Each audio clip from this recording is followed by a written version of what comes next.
हाँ जी, तो आप जानते हैं एक टर्म होती है कैनिबलाइज़ेशन, क्या होता है ये? चलो थोड़ा-सा समझाता हूँ मैं आपको।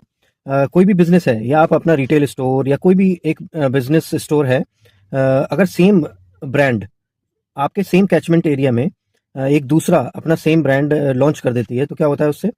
जो पहला वाला स्टोर है उसकी सेल कुछ ना कुछ इम्पैक्ट आता है उसपे और कम हो जाती है सेल और दूसरा स्टोर भी अपना सेल करने लग जाता है। तो इसको क्या कहेंगे कि जो मतलब अपना सेल्फ कॉम्पिटिशन हम तैयार कर रहे हैं, है ना? तो कोई दूसरा ब्रांड नहीं आया, हमने खुद का ही अपना एक ब्रांड अपने ही कैचमेंट में एक और लॉन्च कर दिया, तो उसको बोलेंगे हम कैनिबलाइज़ेशन ऑफ द बिज़नेस। कैनिबलाइज़ेशन टर्म हम इसको दे सकते हैं। तो इसमें क्या फ़ायदा होता है बिज़नेस को?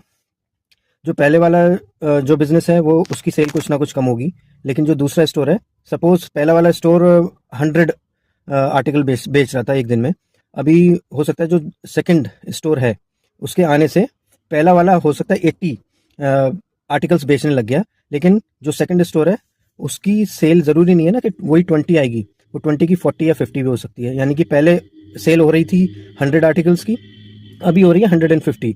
तो ओवरऑल देखा जाए तो सेल रिवेन्यू रिवेन्यू बढ़ गया कंपनी का। तो ये कैनिबलाइजेशन का एक बेनिफिट है ये। प्रोडक्ट कैनिबलाइजेशन भी होता है। अब ये प्रोडक्ट कैनिबलाइजेशन अगर मैं एग्जांपल लूँ तो मोबाइल इंडस्ट्री में काफ़ी होता है, काफ़ी देखा जाता है। जैसे कि एक मॉडल है, सडनली कंपनी दूसरा मॉडल लॉन्च कर देती है, तो पहले वाले मॉडल की सेल एकदम से डाउन हो जाती है और दूसरा मॉडल बिकना स्टार्ट हो जाता है सेम ब्रांड का। तो ये क्या हुआ? Product cannibalisation. इसमें भी सेम कंपनी को क्या फ़ायदा हुआ? उसने दूसरा प्रोडक्ट लॉन्च किया, उसकी पहले वाले की सेल तो हो ही रही है, कुछ हो सकता है कम हो गई हो, लेकिन नेक्स्ट जो उसने लॉन्च किया उसकी सेल बढ़ जाएगी और इससे उसको ये भी बेनिफिट होता है, हो सकता है इन फ्यूचर कोई दूसरी कंपनी सेम फीचर्स का कोई प्रोडक्ट लॉन्च कर दे तो उसकी सेल ना कटे, इसलिए कंपनी अपना ही एक दूसरा प्रोडक्ट लॉन्च कर देती है विद सम एक्स्ट्रा फीचर्स। तो इससे इसको बोलेंगे प्रोडक्ट कैनिबलाइजेशन। इसमें भी ओवरऑल बेनिफिट होता है कंपनी को सेल में। I hope you got it.